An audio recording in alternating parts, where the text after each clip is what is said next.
berjumpa kembali di Renungan Penguat Jiwa pada hari ini. Saudara, bagaimana kabar saudara hari ini? Tentunya dalam keadaan yang baik dan tiada satu apapun. Itulah harapan kita sebagai umat manusia yang senantiasa mengandalkan akan kasih Kristus. Salam sehat bagi Anda semua pada hari ini. Nah, Bapak Ibu dan Saudara yang terkasih dalam nama Tuhan, untuk Renungan Penguat Jiwa hari ini saya mengambil satu judul, yaitu Dia Mengerti Kita. Sekali lagi, Dia Mengerti Kita. Firman Tuhan diambil dari surat Ibrani pasal yang keempat, ayat 14 sampai dengan yang ke-16. Nah, saudara, sebelum kita akan mendengarkan kebenaran firman Tuhan, mari kita akan berdoa terlebih dahulu, mohon pimpinan Tuhan. Allah kami yang di surga, kami mengucap syukur untuk hari ini. Engkau memberkati dan Tuhan menyertai anak-anak-Mu hari ini. Dan biarlah kebenaran firman Tuhan ini akan bisa menjadi pelita dalam kehidupan anak-anak-Mu yang menerangi jalan mereka. Terima kasih Tuhan, kami hanya menyerahkan kebenaran firman Tuhan ini di dalam nama Tuhan Yesus Kristus. Terima kasih Tuhan. Amin. Saudara, saya akan bacakan firman Tuhan, yaitu dari Ibrani pasal yang keempat, ayat 16 sampai dengan ayat 14 sampai dengan yang ke-16. Demikian bunyi firman Tuhan. Yesus sebagai imam besar. Karena kita sekarang mempunyai imam besar agung yang telah melintasi semua langit, yaitu Yesus, Anak Allah, baiklah kita teguh berpegang pada pengakuan iman kita. Sebab imam besar yang kita punya bukanlah imam besar yang tidak dapat turut merasakan kelemahan-kelemahan kita.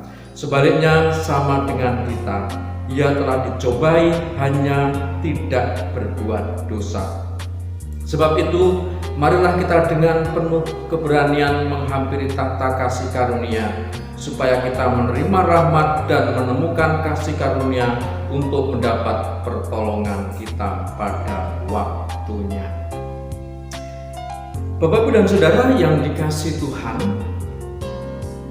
Renungan Penguat Jiwa berjudul Dia Mengerti Kita. Ada sebuah pertanyaan yang perlu kita renungkan dalam kehidupan kita. Yang pertama adalah, apakah yang Anda lakukan ketika terjatuh dari dalam dosa yang memalukan? Yang kedua adalah, bagaimana Anda bersikap ketika orang memergoki Anda jatuh dalam dosa? Mungkin Anda menjawabnya dengan menyangkal segala apa yang kita lakukan. Lalu yang kedua, mungkin kita mengakui dengan berbagai alasan yang kita buat-buat sehingga orang lain mempercayai apa yang kita lakukan. Padahal sebenarnya apa yang kita lakukan itu tidak sesuai dengan apa yang kita perbuat. Lalu yang ketiga, juga banyak orang menjawab segera melupakan dan memulai sebuah kehidupan yang baru. Saudara yang dikasihi Tuhan, Renungan Penguat Jiwa hari ini yang diambil dari surat Ibrani pasal yang keempat, ayat 14 sampai ke 16. Kalau kita melihat konteks ini dari Perjanjian Lama, di mana umat Allah pada saat itu datang ke baitnya 1 tahun sekali dengan mempersembahkan kurban penebusan dosa melalui seorang imam. Sekali lagi ditekankan, umat Allah pada saat itu datang ke baitnya 1 tahun sekali dengan membawa kurban persembahan melalui imam. Kita tidak tahu apakah kurban persembahan itu benar-benar diterima oleh Allah atau mungkin tidak. Nah, saudara, kalau di dalam perjanjian lama, ketika Yesus datang ke dunia ini, Yesus hidup sengsara, mati di kayu salib, mencucurkan darahnya hanya untuk menebus segala dosa seluruh umat manusia, termasuk saudara dan juga termasuk saya. Nah, di dalam Ibrani pasal yang keempat ayat 14-16, Kristus datang ke dunia sebagai imam yang mengorbankan diri sebagai korban demi dosa seluruh umat manusia, dan ia datang hidup sengsara dan mati di salib demi kita semua. Yesus sebagai imam besar. Nah, saudara, sebelumnya mari kita akan membaca terlebih dahulu di dalam surat Ibrani pasal yang keempat ini. Sebelumnya ayat yang ke-13, firman Tuhan berkata demikian, dan tidak ada suatu makhluk pun yang tersembunyi di hadapannya, sebab segala sesuatu telanjang dan terbuka di depan mata kita, yang kepadanya kita harus memberikan pertanggungan jawab. Tidak ada suatu makhluk pun yang tersembunyi di hadapannya. Tidak ada gunanya kita menyembunyikan dosa yang kita perbuat.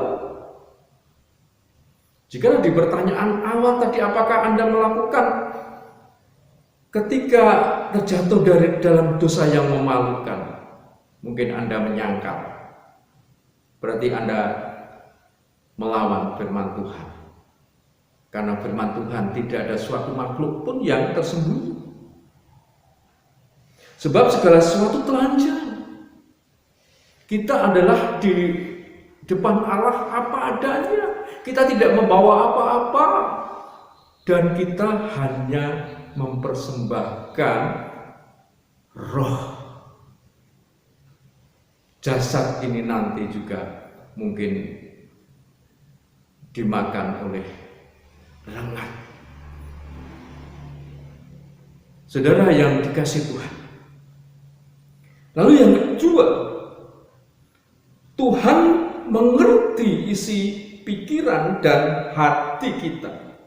Tuhan mengerti isi pikiran kita dan juga hati kita. Di dalam ayat yang ke-13, tadi sudah saya katakan, dan tidak ada satupun. Kalau di dalam ayat yang ke-12 dikatakan, sebab firman Allah hidup dan kuat dan lebih tajam daripada pedang bermata dua manapun, ia menusuk amat dalam sampai memisahkan jiwa dan roh, sendi-sendi dan sumsum. Ia sanggup membedakan pertimbangan dan pikiran hati kita. Tuhan itu mengerti isi pikiran kita dan hati kita. Sebenarnya apa yang kita perbuat dalam kehidupan kita sehari-hari, Tuhan menerawang dan Tuhan meneropong dari atas, dari segala penjuru. Tuhan mengerti apa yang kita lakukan setiap hari. Oleh karena itu tidak ada gunanya kita menyembunyikan dosa dalam kehidupan kita ketika kita melakukannya. Yang kita lakukan adalah kita harus bertobat, mengakui segala dosa kita, sehingga kita terbebas dari dosa yang membelenggu kita. Dari dosa yang membelenggu kita. Sehingga dalam kehidupan kita terbebas oleh karena iman, kepercayaan kita kepada Tuhan. Sang imam besar, imam agung, yaitu Yesus Kristus lah yang akan memampukan kita untuk mengubah hati dan pikiran kita. Tidak ada gunanya kita berbohong kepada Tuhan. Tidak ada gunanya kita mengada-ada kepada sesama hanya untuk menutupi aib kita, hanya untuk menutupi dosa kita. Kita harus bertobat, mengakui dosa kita kepada Tuhan. Karena Tuhan mengerti isi pikiran kita dan juga hati kita. Nah, saudara yang dikasihi oleh Tuhan, lalu apa yang kita lakukan dalam kehidupan kita ketika kita menghadapi problematika hidup yang sangat membebani kita oleh karena masalah dan perbuatan yang kita lakukan dan kita tidak mau mengakuinya? Firman Tuhan memberikan ajaran kepada kita supaya kita tidak perlu takut menghampiri tahta Allah. Tidak perlu takut menghampiri tahta Allah. Surat Ibrani pasal 4 ayat yang ke-16 dikatakan, sebab itu marilah kita dengan penuh keberanian menghampiri tahta kasih karunia, supaya kita menerima rahmat dan menemukan kasih karunia untuk mendapat pertolongan kita pada waktunya. Kenapa kita harus takut, malu mengakui? Datanglah kepada Tuhan. Marilah kita dengan penuh keberanian menghampiri tahta kasih Allah. Artinya adalah kita harus setia, taat, bersekutu untuk memuji dan memuliakan nama Tuhan. Mengundang Roh Kudus dalam diri kita supaya menguasai hati dan pikiran kita, sehingga kita berani, punya niat untuk datang, bersekutu, memuji dan memuliakan Allah. Amin, saudara. Dalam kehidupan kita harus senantiasa tidak takut untuk menghampiri tahta Allah melalui apapun juga. Walaupun saat ini masa pandemi ini kita belum diperbolehkan untuk beribadah di gereja, tetapi kita mampu beribadah bersama dengan keluarga. Baik itu persekutuan dengan keluarga maupun ibadah secara streaming yang sudah dilakukan oleh banyak gereja, termasuk gereja kita, BBW Blaba ini melakukan ibadah streaming. Itu adalah bentuk kita menghampiri tahta Allah agar dalam kehidupan kita diperbaharuinya. Hidup kita dibaharui. Lalu ayat yang ke-14 dikatakan demikian, Bapak Ibu Saudara. Karena itu sekarang mempunyai imam besar agung yang telah melintasi semua langit, yaitu Yesus, Anak Allah. Baiklah kita teguh berpegang pada pengakuan iman kita. Teguh berpegang pada pengakuan iman kita. Kita mengimani siapa? Yesus. Karena kita mempunyai imam besar agung. Siapa imam besar agung kita? Yaitu Yesus. Dia yang telah membuat langit dan bumi ini, menjadikan seluruh semesta alam ini seperti begini adanya. Kita tidak pernah berpikir kalau hal ini terjadi, masa-masa pandemi ini terjadi di seluruh dunia, termasuk di negara kita, termasuk di tempat kita ini. Siapa tahu? Allah lah yang sudah merencanakan semuanya itu. Kita harus mengimani bahwa Yesus adalah sebagai Imam Agung. Jadi dalam kehidupan kita tidak perlu perantara seorang imam yang mungkin dalam tanda kutip dia adalah imam manusia. Tetapi kita bisa langsung datang kepada Tuhan. Tuhan memberikan leluasa agar kita selalu datang kepadanya, menghampiri tahtanya. Nah, saudara yang dikasihi oleh Tuhan. Lalu ayat yang ke-15 dikatakan demikian. Sebab imam besar yang kita punya bukanlah imam besar yang tidak dapat turut merasakan kelemahan-kelemahan kita. Sebaliknya sama dengan kita, ia telah dicobai hanya tidak berbuat dosa. Jelas ya, imam besar yang kita punyai adalah sama seperti kita. Artinya adalah bahwa Yesus itu hidup di dunia ini sebagai manusia. Dia dicubit juga pernah merasakan sakit. Yesus juga pernah dicobai.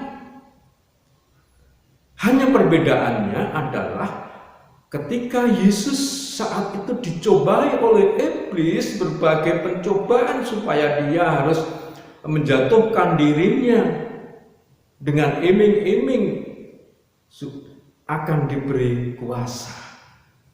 Tetapi apa yang dilakukan oleh Yesus? Dia tidak berbuat dosa, dia tidak melakukan dosa. Dia tidak mau bahwa mengapa engkau mencobai Allah.